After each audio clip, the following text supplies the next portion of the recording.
read that stuff. Yo, what's up, everybody? We are live. Are Adam. we? We are. We're totally live. Hang on. Give me some talking points on this article. I've definitely prepared for this show. All right. Today we're talking about a couple things. We've got first off. Wait, hang on. I got to change my name. Holy cow. What happened?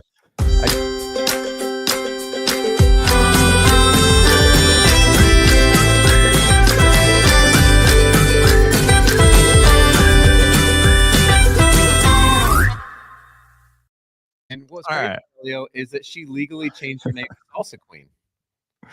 Did you know that? I knew that. That was insane. Incredible story. I'm hoping you guys heard it. If you heard it, leave a comment. All right, no, but I did go do an interview at the Salsa Queen headquarters on Friday. It's an amazing company, and I'm super stoked to have them. You do a bunch of dancing? No, but she actually, the founder of Salsa Queen, when she got her paperwork finished to be a citizen in the U.S., they said, you can change your name. And she's like, well, everyone calls me Salsa Queen. So she just legally changed her name to Salsa Queen. That's crazy. Yeah. That's ridiculous. All right, yo. So we covered a couple of things on the news. We were covering new plastics from Japan that dissolves in water. We're going to talk about some new state restrictions on food packaging as well. And then we've got viewer pack review coming in from Brian Franz. You guys want to see, you want to see me salsa? I do. Nailing it. And then we're also going to cover some packaging. Only I saw last night, which I completely love. But let's get into some news. Adam, you've read all these articles, so yeah, I'm a pro. Bring it on. I'm feeling totally prepared. Let's do it. Japan, new plastic dissolves in seawater in 1 hour. So this is probably not the best plastic to use for like those bags that you buy your saltwater fish in. But I don't know. Where'd it go? Exactly. So just, there's always like new technologies out there, new startups working on new materials. There's always a lot of focus on plastics. What is going on? This site is glitching out, man. Wow. Look at that turtle eating that plastic. Yeah, they don't want us to share this. New plastic in Japan dissolves in seawater within hours. The headline says in 1 hour. The article says within hours.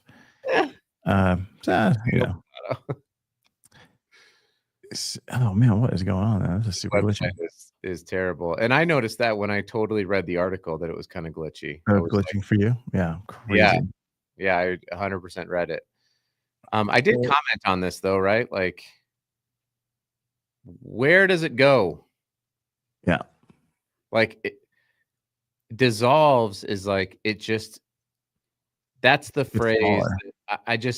I don't like when I've talked to a couple of companies about this, but I was at an event here in Salt Lake with that Eco Enclosed put on with Cotopaxi. And I was mentioning to them some cool innovations like our friends at Smart Solve and stuff like that. Yeah. And they were like, we need an LCA because I need to know what does it turn into. Just because it dissolves away doesn't mean that it's good, right? Yeah. Away is not a place. Yeah, it turns into something else. It doesn't. Yeah, according to this, it retains the strength of conventional petroleum-based plastic, but it decomposes into original components. Which are? The original ones, OG components. OG. Whenever it's exposed, when it's exposed to salt. I wonder how much salt, right? Like if you're carrying this bag and your hands are sweaty, your palms are sweaty. Mom spaghetti. Like, is that plastic bag handle going to dissolve in your hand, get all sticky and gross? Like, there's a certain amount of salt you're releasing. I opened my mouth, but the words wouldn't come out. Time's up. Over. Wow. All these byproducts are then broken down by naturally occurring bacteria, eliminating the risk of microplastic pollution. These naturally occurring bacteria. in the ocean or when this material gets introduced to salt? Like, okay, first of all, we're not here to knock innovation. Keep innovating, right? But we are here to ask the questions like exactly what you're saying, Avelio. What bacteria, what naturally occurring bacteria, what does it turn into? Yeah, John Gregory's given us the OG plastic, which is carbon, paper, and bioplastic, etc. It's carbon's the base element of all these materials. Yeah. Yes, and that's the assumption. But like, they can say that. Like, let this be use plain English. Does it turn into carbon? That's, I mean, like, I think that people demand more than just semantic language when it comes to these articles. It's like, just tell us what it's actually going to be. Don't say like it doesn't turn into microplastics. Yeah, that's fine. But what is it? But what does it turn into then? It's like it turns into microparticles that function like plastics. It's like, well, then it's microplastics. Like, what are we talking about here? It's like how people don't want to say plastics, but what they make is a plastic, right? It's like, yeah, of course. Yeah. Do you think consumers?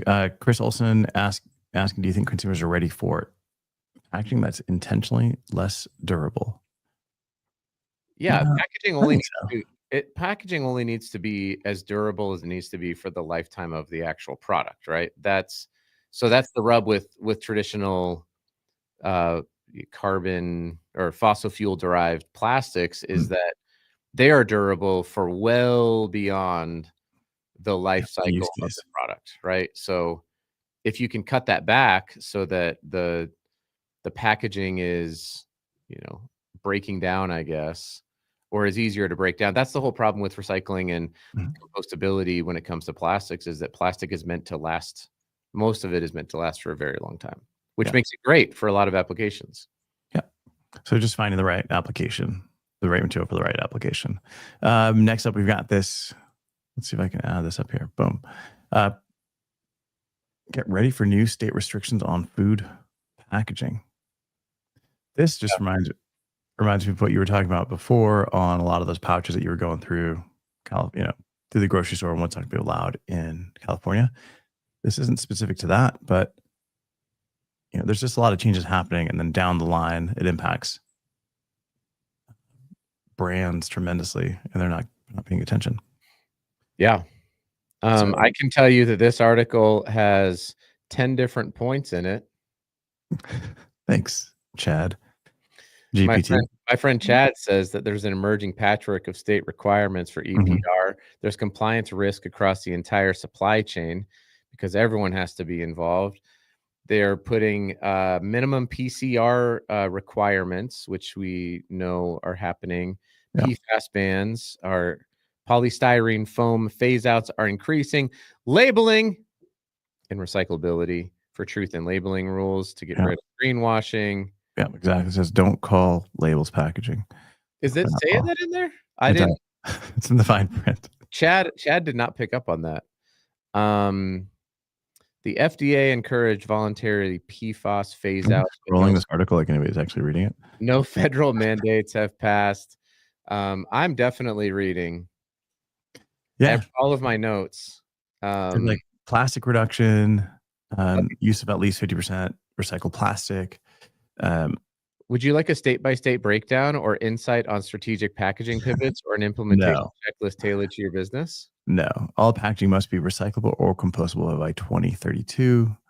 65% of all single-use plastic packaging must be recycled by 2032. There's just a lot of stuff happening. And of course, we love to do it by rolling it out differently in different states. So as a brand that's launching product, like you've got to figure out what material, what pack you can deliver that can hit all the needs of the different states and the needs of the product and consumer. By the way, not hard. Does this article say that labels aren't packaging? The article itself isn't loading right now due to a technical error. It doesn't want to. Based on prior knowledge, here's what I can confidently tell you. Takeaways. Labels are commonly excluded from the definition of packaging under PFAS bans. Bam. Yeah. No, it's saying that you can put PFAS in labels. Oh, I thought it just wasn't included because of the PFAS in labels. Bring on all your PFAS, everybody. We have a home for you in the label industry. It's very sticky over here. Brian's asking, why do you think consumers are hyper-focused on whether packaging can biodegrade? We throw away all kinds of things like old TVs. They're not. Consumers don't care. I think consumers care less. We care because we're in the industry. We talk about it all day long. But if you were to ask my mom, that stuff's going in the trash. Yeah. Happened after, she's not worried about it. I think people want to do it because it fixes the most visible problem with packaging, which is littering out into the wild. If we can control the waste streams, like right now, we have a lot of use cases for waste that ends up in a landfill. We can convert it into, we can burn it and turn it into energy. There's a lot of there's waste to energy. What else are they doing? Oh, there's some recycling efforts. So where you can grab a whole bunch of mixed material and create some other what was it? Who's the guy? Consortium for Waste, I think is what the name of the company is. But they're just taking mixed garbage and turning it into like airplane fuel. So at the end of the day, it's going to get burned, but that's going to biodegrade and release whatever it is into the atmosphere. But that's what happens when it biodegrades, is it releases all of its stuff into the atmosphere. Yeah, just stuff. But stuff. Where's the poo go? I think the second part of that question being, what does packaging get singled out? It doesn't, right? Like, I think we're in the industry, so that's what we're going to be focused on. We're going to talk about for the brands don't necessarily care because they're built to make money right now. By doing some kind of sustainable story around the packaging, bringing in things that are recyclable, things that are recycled, it benefits the brand, and then it gives it a marketing opportunity. It gives them one more thing they can talk about, one more thing that's a benefit, one more thing that can lead to more sales, right? And connecting with that customer. A brand as a whole, it's not a physical entity, so it can't care one way or another. It's just a matter of what its board, its employees, like, what do they care about, right? Some do care about sustainability, I will say that, but others don't, right? But if sustainability gives it an opportunity, or packaging gives it an opportunity to market itself on a wider level to the consumers, 100%. Even the people who are in charge of sustainability at these brands, packaging is not at the forefront of their mind, especially the bigger companies. And this was sort of an eye-opening thing for me at the UN COP28 that I went to in Dubai, when I met with I just met a bunch of random people at a bar. It was like, come to this event. I said, okay, because I didn't know what else to do. And like, there was people from Amazon, FedEx, Pepsi. Everybody is there because it's talking about climate change. I was like, yeah, I work in packaging. And almost uniformly, it was like, I guess I don't really think about packaging when it comes to climate change. Like, interesting. Walk me through this. I'm like, you're Amazon. You don't think of, and of course they do, but that's not, they're concerned with transportation costs and building costs. Their packaging team does. They really care about it. But the sustainability team, packaging is so small. Correct. When you compare it to everything else. Yeah. Correct. We just host a show about it, so we make a big deal. Absolutely. But it is a big deal, right? You can do a lot with packaging. Yeah. Cool. All right. So let's do this. Brian, who's also commenting here, submitted some packaging to be talked about, which I'm going to share my screen here. Hopefully it's not glitchy. This is Trader Joe's, and you can follow Brian on here on LinkedIn. Wait, can I do an intro that I just made up in my head? Absolutely. And now it's time for the breakdown. Perfect. Sounded great. Hey, I'm all right. So now I'm looking at this box. This is for Trader Joe's English fudge collection. Now I'm like looking at it. It's a bus. Right? It's a double decker bus. Oh, Mhm. I like the breakdown of the different fudge types. Right, you got like the clotted cream, mm, and you got the chocolate fudge and the holiday spice fudge. By the way, Gen Yeah, Z kids say when something's good, they say it's bussin'. So I tried to make it a thing where I said if it was really good, that it was double decker bussin'. it No, didn't work. it didn't work. Just so you Yeah, know, the kids don't care about double decker buses. yeah, us Gen Zers just don't. We don't dig. Cool, man. All right, so like you can go through the article, you can read some of the stuff, but definitely check out the back. Right, so it's printed on one side. It's a folding carton, print on one side. You can see here, this panel is the exterior panel. It folds over. We've got a die cut here, which then that tab locks in the front. Ooh, So you're not printing on the inside. Looks like a C1S sheet. Interior is a little matte, like what reveals underneath the die cut is matte, so not coated. You want to print on the coated side on this stuff. Sometimes you print on the uncoated. Sometimes I print on the uncoated side, um, just so I don't have to worry about rub or anything like that. You've got a perforation with a cut across the middle. So you question, can, question, designer. When you yes, print on the uncoated side, do you ever yes, worry about like the ink bleeding a little bit too much? no, Like, how do you don't? no, not at all.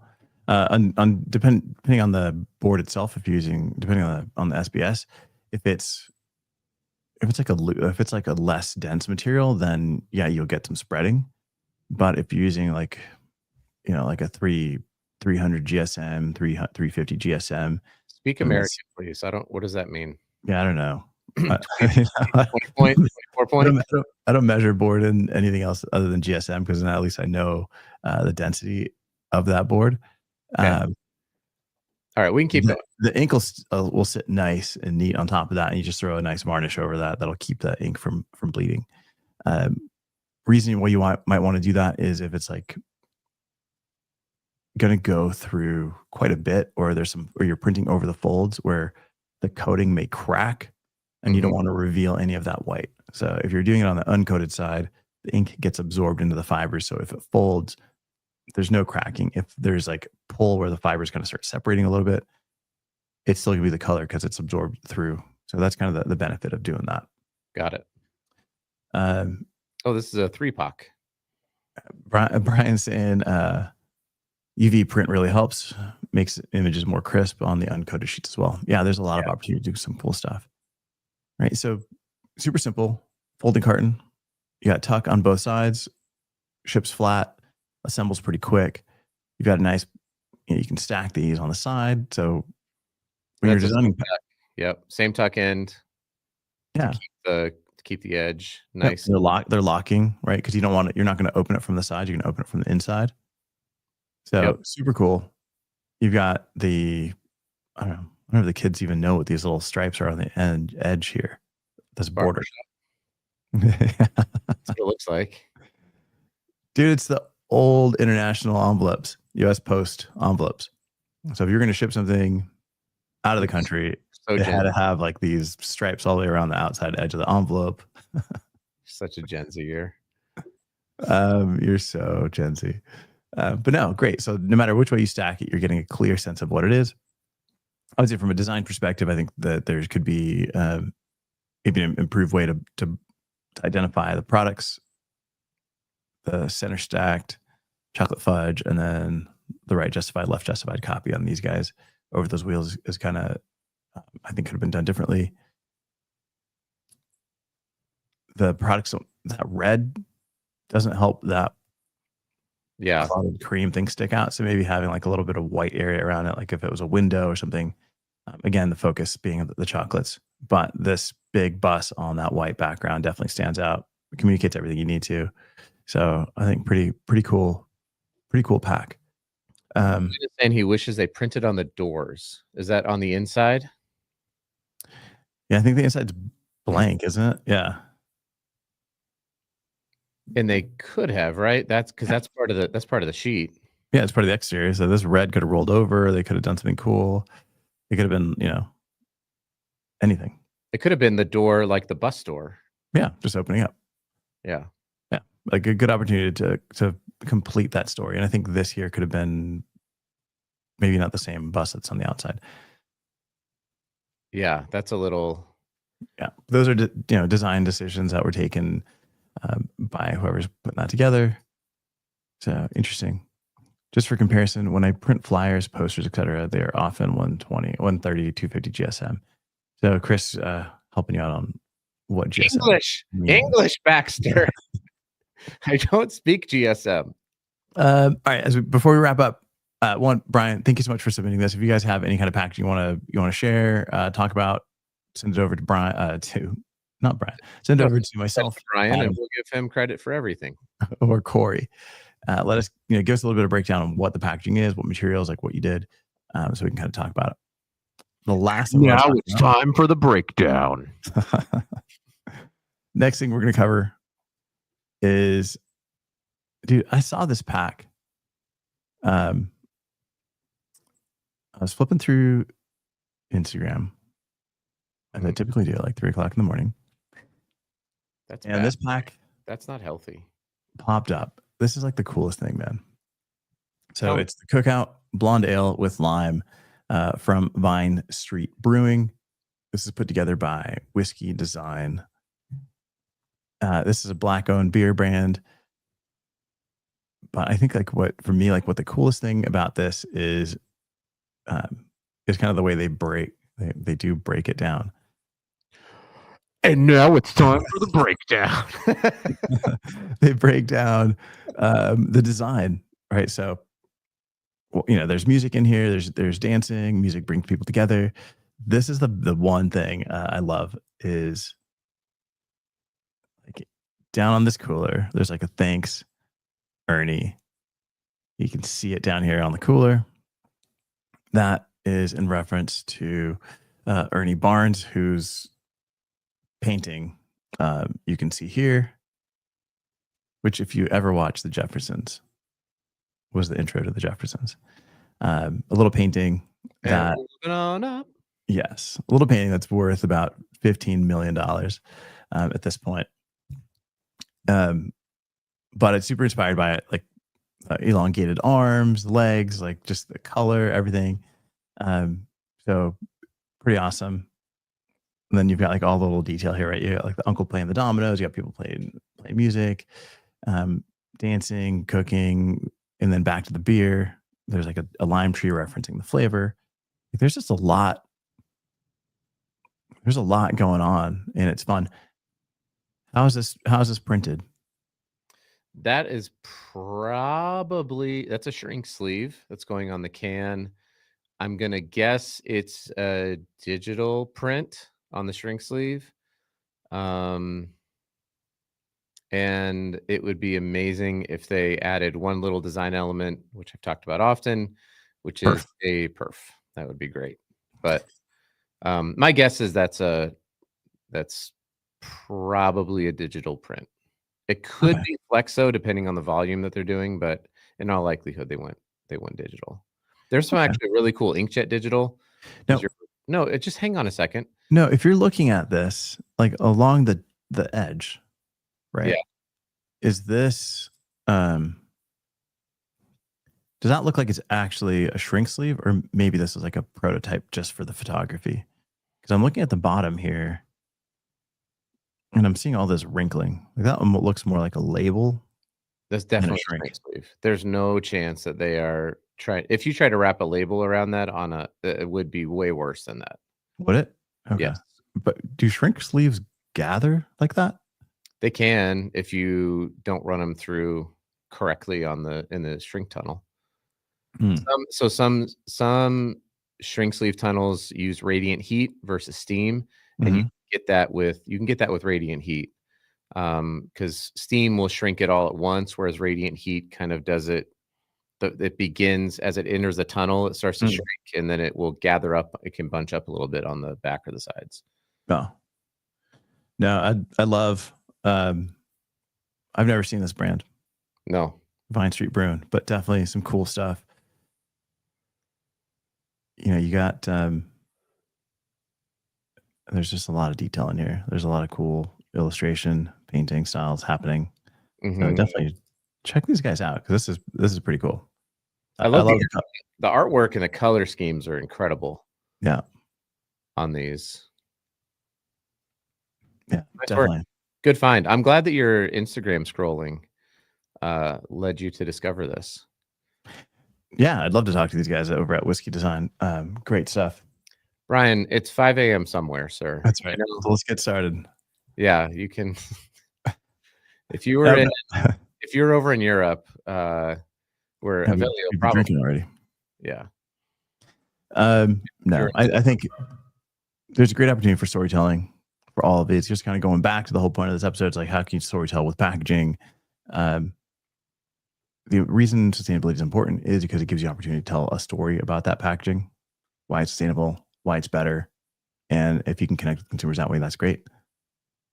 The opportunities that box that you did for traders, Brian, like you said, if you would have printed on the doors, that would have been another opportunity to tell a story and connect with consumers. And that's like right before they open and enjoy the product. So like having a blank space there, that's kind of weird.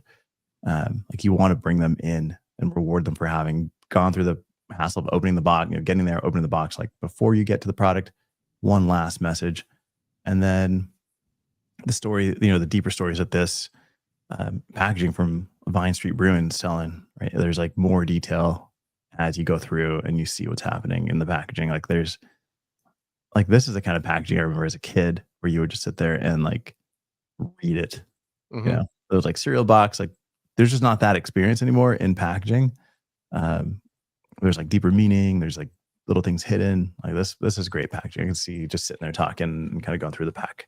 Remember the CD, like the CD jackets or like. Yeah. Cassette tape. Yeah. Reading all the stuff on the inside was great. All the sports cards that you collected, I'm sure. As a matter of fact, I collected baseball cards. I think I was like 87. I was like Tops when they had like the wood frame around there. I'd moved to Florida and all my friends collected. So I got started in there and then I moved after a year. So that was the stint of my sports card collection. Oh, good work. It's back now. Sports cards are a thing now. Yeah. I threw all that crap away. Well, those aren't actually worth a ton.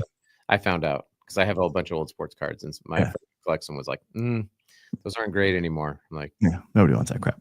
I guess not. I guess nobody wants my Michael Jordan rookie card. I don't have a Michael Jordan rookie card. That's it, guys. So tomorrow we've got some news we'll be covering. Wednesday we've got Can We Solve It? So if you got a question on packaging, can we solve it? If you can submit a question that we can't solve, you get a shirt. Boom. Even if you don't want one, you're going to get one. We're just going to send one to you. Yeah. And then Friday, what are we covering on Friday? You're going to cut me off again. I know it. I know it so much.